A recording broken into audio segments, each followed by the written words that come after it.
So it's the morning after the first ever Craig Jones Invitational, and as a wrestler and a wrestling content creator, I think it's the best grappling tournament I've ever seen. I really enjoyed it. I've never watched so much jiu-jitsu at one time. I should call it submission grappling at one time. I've seen matches here and there. I've watched guys. I've watched the Rotolo brothers and Mikey Musumeci on One Championship. I've seen a few things on Flow Grappling. I've obviously seen a few Gordon Ryan and Craig Jones matches. I've seen a few matches, and I've watched some to study because I've also started training jiu-jitsu a few months ago. Or I should say almost a year ago at this point, about last year November. Bought a few courses, so I try to learn the sport. I try to have as much respect for the sport as possible, and I know it's different for wrestling. But this tournament was great.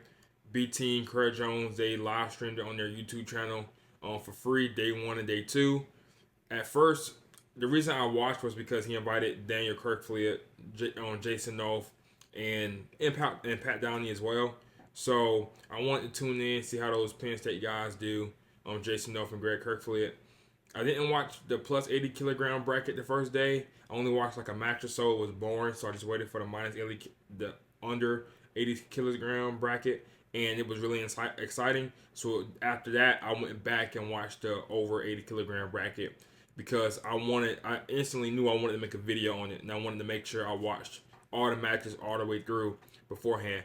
And then yesterday I watched day two. Day two was also amazing. This was such a big deal because Craig Jones has some beef with the guys who run ADCC. That's apparently the Olympics of. I'm talking to the wrestlers now, but I'm going to focus on the tournament very soon. That's like the Olympics of submission grappling. It happens once every 2 years. The problem is they don't pay their guys, right? Apparently, the winner only gets paid $10,000, and they say, well, it's an opportunity to market yourself and to platform yourself, right? We're just a platform to elevate yourself. Craig Jones disagrees with this because he knew they had money to pay their guys. So he decided, just to make a point, is he paid everyone show money of $10,001 just so you can say that just for showing up to the Craig Jones Invitational that you made more money than ADCC champion. And then the grand prize was $1 million for both the over 80 kilogram champion, who ended up being Nikki Rod, former wrestler, and then the under 80 kilogram champion as well, who ended up being one of the Rotolo brothers and Kate Rotolo. So pretty cool. He did a great job marketing it. He's been going crazy on Instagram. He's been going crazy on Instagram the last few months and everything. So I wanted to tune in, and I'm super happy that I did. I'm going to do a separate video after this video is going to double down as a review for. I'm going to go through the matches. It's going to be very quick. And then, but you guys read the title. I really want to talk about how I think the pay structure should go moving forward with it. If you want to, obviously it's not my tournament. If you want to continue doing the $1 million for the winner, that'd be cool. It's a great marketing trick. But because he did it on the same, I think he had to do that because it's the first every year, and he needed a big prize to get guys to not go to ADCC. So for the wrestlers that don't know, ADCC was also this weekend. He did it on the same weekend as ADCC and pulled competitors from that on purpose, just to kind of like take down that event, which I thought was crazy. And I honestly think Craig Jones changed submission grappling forever, right? Jiu-jitsu, I think he changed that sport forever. Honestly, I really do. So congratulations to him on a successful event.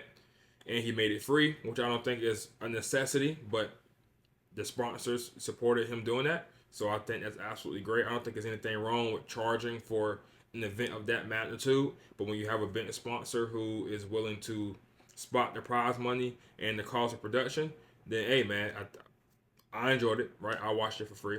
So that's great. So into the minus 80 kilogram bracket. Well, first I wanted to get into how I will structure it moving forward. So the grand prize was cool. It's a great way to say they're competing for $1 million. The only thing is I feel like there wasn't enough performance bonuses like in between to reward exciting matches. Kind of like how UFC has, right? UFC has multiple fight of the nights, performance of the night bonuses they give guys who put on the show, right? Because at the end of the day, if we're trying to get athletes paid, you want to reward the athletes that wrestle with a style that's risky and that's entertaining for the fans. And when I think about that, I think about guys like Kate Rotolo, Ty Rotolo, Andrew Tackett, guys who really perform well. Also, the entire point of submission grappling is to get submission. So I also think guys should be rewarded for getting the sub, right? Regardless of your entertainment value, if you get the sub, then you got a submission. Now, I don't believe that the bonuses should be on top of the $1 million prize because it's not my money I'm playing with. So again, I'm going to stay in budget of the $1,160,016 because the $1 extra show money. I'm gonna stay on budget. Actually, I'm way underneath budget. So now I think this is a pretty fair structure. So what I would do moving forward is I will continue to have the $10,001 show money for all 16 competitors in the bracket. I will make the grand prize $250,000 at $250,000. I will give a $25,000 submission bonus for all round one submissions, a $50,000 submission bonus for all quarterfinal submissions, a $75,000 bonus for all semifinal submissions, and a $100,000 bonus for a submission in the finals. The reason why I started that way is I'm assuming because they did see top four, I'm assuming that as you get like further into the tournament, you should be rewarded more for getting submissions because in theory you're going against better competitors. That may not always be the case. Obviously, you can have in tournaments you can have two of the best guys end up meeting in the second round, but just in theory, it doesn't have to be that. It can just be a flat fee of $25,000. But even with this stacking it, I believe that we're still way under budget. I end up only spending $785,000 total. And $16, and then I had $375,000 left. I'm gonna explain which matches I gave bonuses, why I gave them bonuses. It seems like it's a lot at first, but then again, when you add it up, it actually ends up being even less money than what Craig Jones spent. And I'm gonna go through the minus 80 kilogram bracket to make my case. So, and then there's also performance bonuses in each match that you guys are gonna see. And if you watch the tournament, hopefully it makes sense to you. If you disagree with the matches I gave bonuses to, no problem. There's a lot of room to play with. This is just how I thought about it. So round one, you had Tyro Tolo versus Jason Oath. Super exciting match. It was one of the 3 wrestler versus grappler or wrestler versus jiu-jitsu matches. I'm going to do a whole separate video analyzing those 3 matches of wrestler versus jiu-jitsu and kind of what those matches show about the future of the sport and a few things of that. But that's going to be on the next video. So that match was super exciting. I think the crowd really enjoyed that match. Craig Jones even posted it on his Instagram and with the question match of the night. Super exciting. Rotolo ends up winning in the 3rd round with under a minute left by knee bar. Me personally, Ty Rotolo would get the $25,000 submission bonus automatically because he got a round 1 submission. And I will also do a $25,000 performance bonus for both guys. Similar to how the UFC does it, right? When you put on a great performance and you get performance of the night, both the winning fighter and the losing fighter gets the bonus because of the simple fact that the losing fighter also put on a show for the fans, right? So, and they put it all on the line. A great example to think about is Dustin Poirier versus Islam Makhachev. Dustin Poirier deserved a bonus. You look at Michael Chandler versus Justin Gaethje. Michael Chandler deserved the bonus. So I think that it should kind of be similar. So I would do $12,500 each for both Jason Oath and Tyro Tolo, plus Tyro Tolo gets the $25,000 submission bonus. Okay, then you have Levi Jones Leary versus Roberto Jimenez. Levi Jones got a quick heel hook. He gets a $25,000 submission bonus for round 1. Lucas Barbosa versus Kenta. I don't know how to pronounce his name. To me, it was a boring match, and Barbosa got the decision win. Also, the judging. The judging was 3 5-minute rounds, just like MMA is. 10-9 scoring, 10-8 scoring. I really like the scoring system. Obviously, with that type of scoring, you can have some matches that people would describe as robberies. We'll get into that as well. But overall, I enjoyed the rule set. Not much to complain about there. Then you have Jose Chin versus Andy Varela. I thought it was a great, well-rounded win by Joseph Chin. I really enjoyed it. So yeah, he got the win, moved on to round 2. But he got the decision win, no bonus there. Kate Rotolo versus Matheus Denise. Sorry if I'm butchering anybody's name. Kate Rotolo ends up getting the sub. I would give him a round one submission bonus for Kate Rotolo. Crazy match. Oh yeah, Tara Rotolo and Kate Rotolo, crazy hand fighting. I posted it on my Instagram for you guys who follow me on there.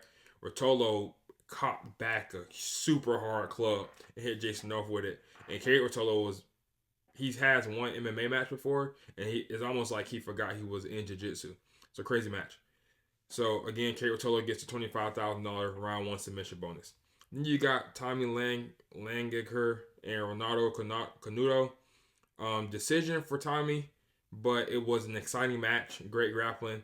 I wouldn't mind giving both of those guys a 12,500 bonus just as an exciting fight bonus, right? Exciting match bonus for both guys. Then you had O'Flanagan versus Haig. Quick heel hook submission for Flanagan, so he gets a $25,000 submission bonus. Not really a long match at all. People were actually confused about the submission, like the announcers didn't know what happened, so they kind of ruined Flanagan's like highlight finish because it was like confusion, but whatever, it was still good. And then you had Andrew Tackett versus Nicky Ryan. I mean, this was the most dominant decision of the match. Of the tournament. Tackett won 30-24 on one judge's scorecard and 30-25 on the other two. I would give Tackett a dominant performance bonus of $25,000.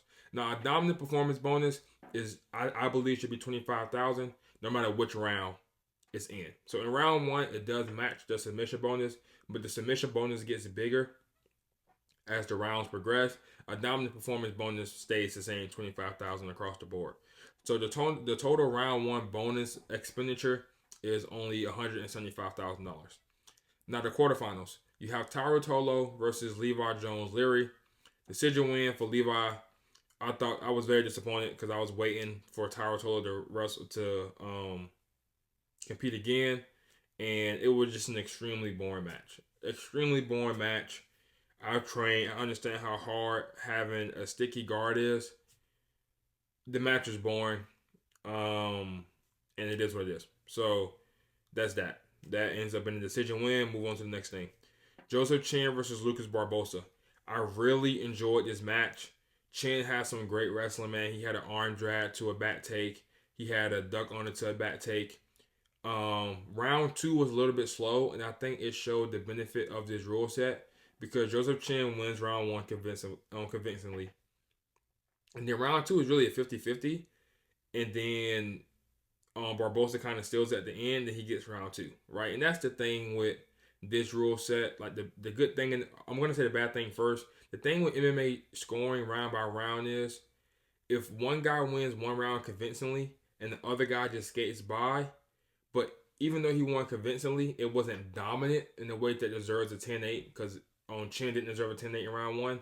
They're now tied going into round three, even though it doesn't feel like they should be tied. You know, man, that's just, you have that in MMA fights all the time, right? That's just a part of it.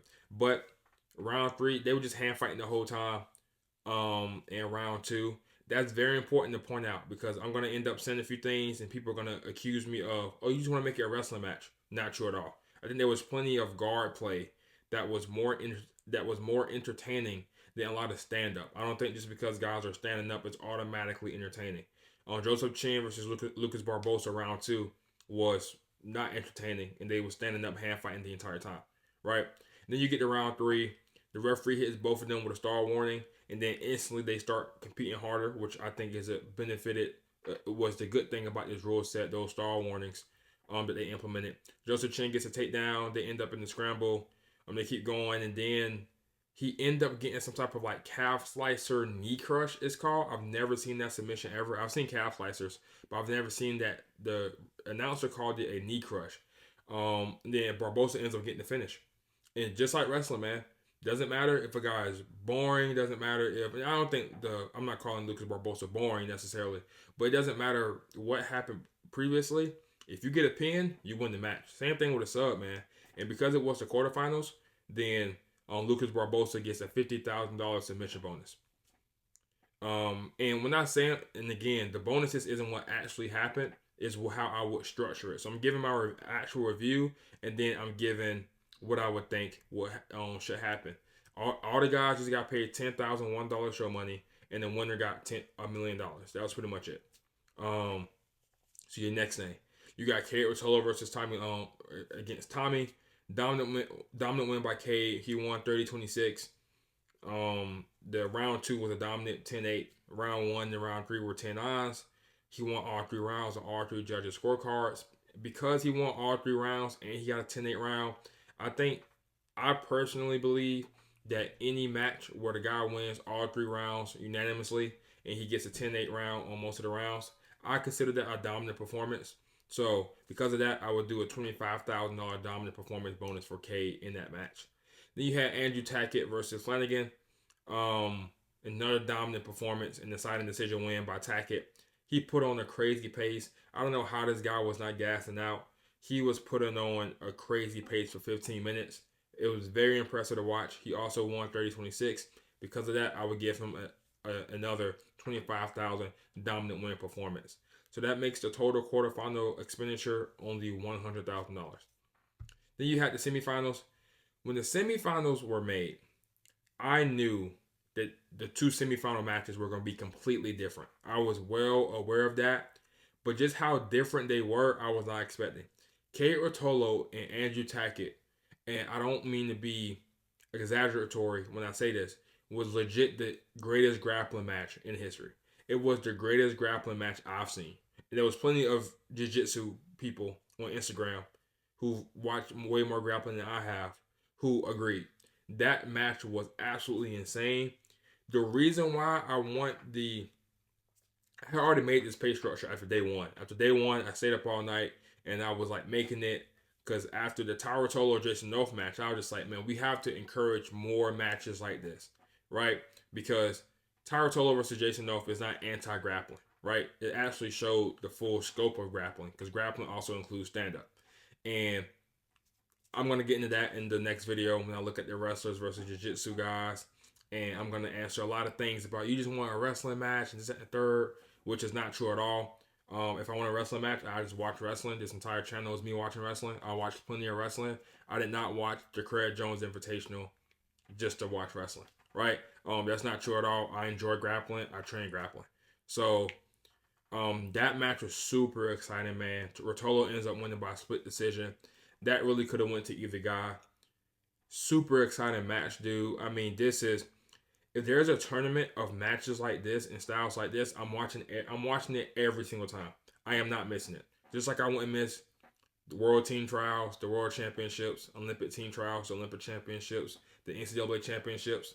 I would not miss submission grappling tournaments if it was a 16-man bracket full of guys who compete like Rotolo and Tackett. I mean, it was amazing. Personally, I would give each guy a $50,000 bonus for that match. That's just my personal opinion.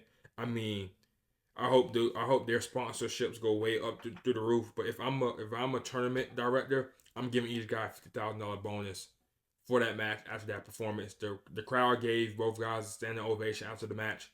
You guys will just have to watch it. It's free on YouTube, on BT YouTube channel on day 2. You guys will have to go over there and watch it for the wrestlers watching this who have not seen it. I cannot talk well enough about the match. Then the other semifinal match, you had Levi Jones Leary versus Lucas Barbosa. Great guard play by Levi. Extremely boring to watch. He wins the decision. So total semifinal expenditure is $100,000 because both Rotolo and Tackett, I would give them both a $50,000 bonus. Then you had the final where Cade Rotolo won. He won unanimously. A lot of guys feel like Levi Jones Leary should have won. He had good guard play. I don't really care. I wanted Cade Rotolo to win. I wanted Cade Rotolo to win, right? He was entertaining the entire match. Entertaining the entire tournament. Showing the full scope of grappling. I enjoyed his, so I was biased. I wanted Rotolo to win. So when you add all that up, the total expenditure, you have $250,000 for the grand prize, $160 for the show money, and $16. $175 round one, $100,000 for the 3 rounds. Because there was no bonus in the finals, and that ends up giving you $785,016. Leftover cash $375,000. Now, Me personally, the reason why I wanted it broken up like this is, one, it kind of spreads the money out a little bit more, and it rewards how you perform. I would have been sick to my stomach. Now, Andrew Tackett did end up getting a $20,000 exciting, most exciting fighter bonus from a different company who was like a sponsor. So, Tackett would have ended up making $30,001, right? So I'm just gonna stop adding the one. He would have made $30,000, right? 10 plus 20. Where Kate Rochelle only would have made 10, and Levi Jones Leary would have made $1 million. I'm just gonna say it straight up. Levi Jones Leary did not add $1 million worth of value to the tournament. That's just real. When they make a promotional video for CJI 2025, it's they're gonna maybe use one Levi Jones Leary clip. And I'm thinking about it from the perspective of if we're getting athletes paid. Because once you talk about getting athletes paid, you're talking about a professional thing. This is different than amateur level. When it comes to NCAA championships, college, when it comes to the Olympics, it doesn't matter who is the most entertaining. It doesn't matter. You want to find the best college wrestler on the planet or in the United States, and you want to find the best wrestler on the planet. It's really that simple.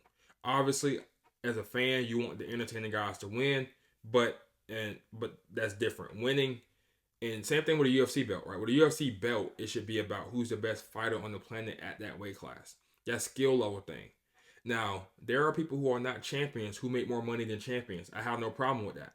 When we're talking about money, guys, I believe money should be to the guys who actually make the sport money, who actually bring eyes. So that's why with this, I don't mind that in the UFC that you have some fighters who lose. Who, if Charles Oliveira loses a fight, if Dustin Poirier loses a fight, if Conor McGregor loses a fight, if Michael Chandler loses a fight, Izzy just lost last night. When Izzy loses a fight, they still make more money than other guys who won their fights, who really didn't bring any eyes to the event. You get what I'm saying? So I think that's a crazy thing to say. And then each fighter, so what it would end up being with that pay structure in place, retroactively would be Kate Rotolo would have made $360,000 total and $1, but that just goes without saying. Andrew Tackett would have made $110,000 with his bonuses. Lucas Barbosa would have made $60,000. Even though I was never entertained by any Lucas Barbosa matches, he had the $10,000 in show money, and you had the $50,000 round 2 submission bonus. So it still rewards meritocracy. No matter how boring I wasn't entertained by Felipe Andrews neither in the over 80 kilogram bracket, but Felipe Andrews would have got an additional $75,000 because he got a submission in the semifinals, right? So the pay structure doesn't just reward WWE style entertainment. No, it's still a meritocracy. The guy who wins still gets a $250,000, no matter how boring he was. And no matter how boring your match was, if you ended up getting a submission, you're still getting a big chunk of change. Tyro Tolo would have got $47,500 because he would have got $10,000 in show money, $25,000 round 1 submission bonus, and then the $12,500 exciting match bonus, whatever you want to call it, right? Levi Jones Leary would have got $35,000, $10,000 in show money, and $25,000 round 1 submission bonus. Flanagan would have got $35,000 for the same thing. Tommy Langaker would have got $22,500. Renato would have got $22,500. Jason Nof would have got $22,500. And then Joseph Chin, Andy Varela, Roberto Jimenez, Kenta, and then Denise would have all got $10,000 for their show money. I think it would have been a pretty fair way to set it up. Also, the good thing about this pay structure is if the winner gets $250,000, and then there's $25,000, $50,000, $75,000, and $100,000 for the submission bonuses, you can still market it as the winner has the opportunity to win $500,000, right? So you still have the marketing of it, because that's what Nicky Rod would have won. Nicky Rod, the champion at the over 80 kilogram bracket, he got all submissions, right? He got all rear naked choke submissions, so he would have made $500,000 under this pay structure. So he would have still got paid $500,000, right? So I just wanted to show that. I think this is the reason. Oh yeah, I forgot Nicky Ryan, and it was on the second page. Nicky Ryan and Hayes also would have got paid $10,000. The other competitors. So I think this is a pretty fair pay structure. If you want to, you can even add more with it because again, the leftover cash was $375,000.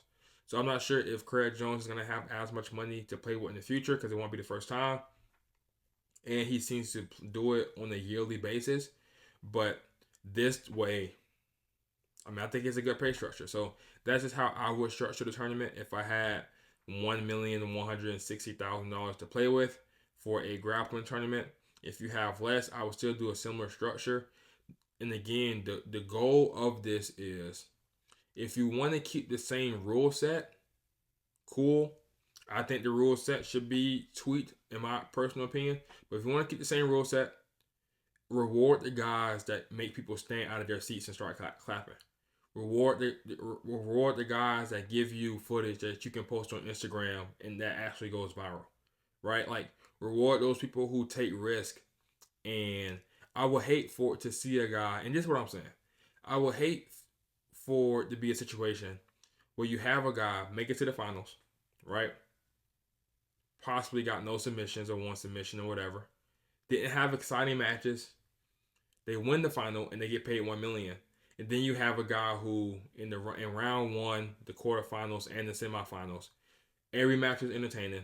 Every match is the type of match that you will show somebody that, like, let's say you have a friend who wants to get into grappling. But hey man, like put on the match. You know what I mean? Like show me something entertaining. You will show them those matches. And then he loses in the finals and he only gets paid $10,000. I just think that's rewarding. If he like the whole point of CJI was to grow the sport, bring new eyes to the sport. That's why Craig Jones invited the wrestlers in the first place. Jason O didn't have a chance at winning. Greg Kirkfley didn't have a chance at winning. Pat Downey didn't have a chance at winning. Luke Rockhold, a former UFC champion, he didn't have a chance at winning. So why invite them if it's only about, oh, we just want to find the absolute best in the world in general? No. It's about finding the best grapplers as well as entertaining fans, as well as bringing new eyes to the sport and keeping them in the sport. And I think this pay structure, because Levi Jones Leary, I think he's a boring competitor. I don't like his guard play. I don't like the fact that as soon as the round begins, he sits down. People say, well, just learn how to pass guard. I can say, well, he should learn how to sweep, right? Like it, and that's a whole different thing. But under this pay structure, he still ended up making more money than he did this weekend, right? This weekend he made $10,001. Under my pay structure, he would have made $35,001. If you want to even give him an additional bonus for making the finals, sure. I think the show money is already kind of that, right? Because if you get paid $10,000 to show up, the goal is that you're not trying to lose in the first round.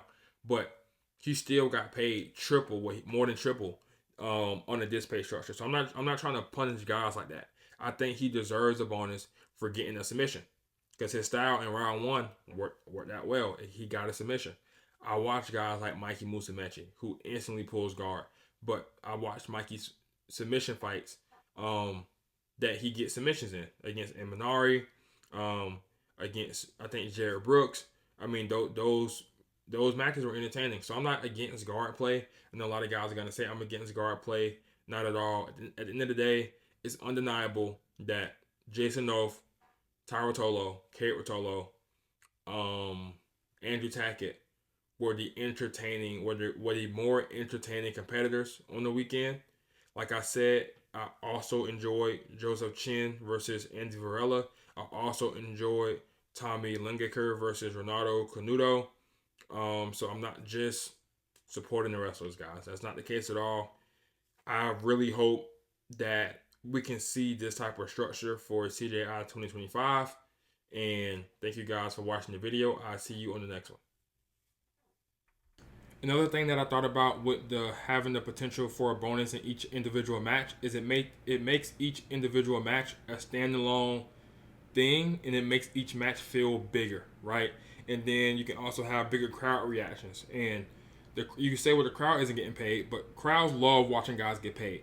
Look at in the UFC press conference where Dana White increased the bonuses, right? UFC 300 when he increased the bonuses from 50,000 to 300,000. It wasn't just the fighters who got excited. all the fans got excited, right? Who was there, all the YouTubers who ended up making videos about it after the fact.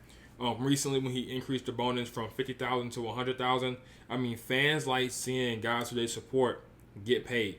Also, when you have situations like with both of Andrew Tackett's matches that he won, round 1 in the quarterfinals, he was up, I believe, 20-17 going into round 3. So you have guys like that. The Andrew Tackett, most exciting fighter, 100%. I enjoy his matches, but you had some Brazilian Jiu-Jitsu guys who was saying, well, he wasn't threatening submissions. He was doing a great job guard passing. He was just slicing through their guards, Flanagan and Nicky Ryan's, and he was dominant. And I loved his pace. But if you have that bonus, you may have guys who may decide, hey man, I don't want to. Without the bonuses, it's one of those things of the first 3 matches before the final is just the first 3 matches before the final. Nicky Rod kind of alluded to this with his reactions when he won round 1, round 2, round 3, or round 1 quarterfinals, semifinals. Very stoic, had the attitude of, oh, it's just the next thing, just the next thing. And it worked out well for him because he ended up winning, right? So he ended up getting that next thing. But what about the guy who doesn't win?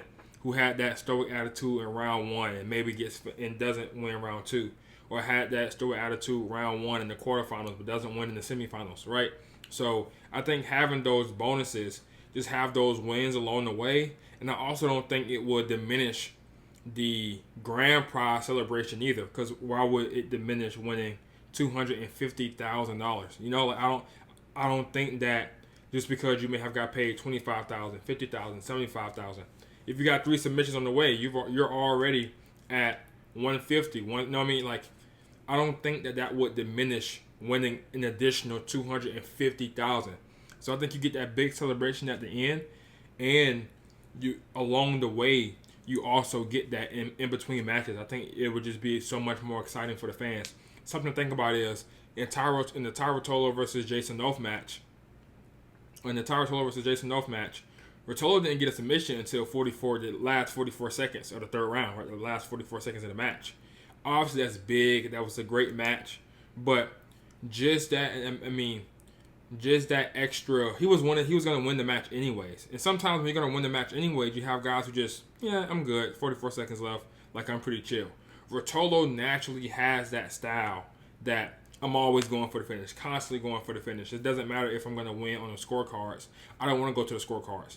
Perfect example, Max Holloway, right? Max Holloway, he was going to beat Justin Gaethje anyways, but he wanted to finish. He wanted to stand and bang, and that ended up creating one of the most viral UFC moments of all time.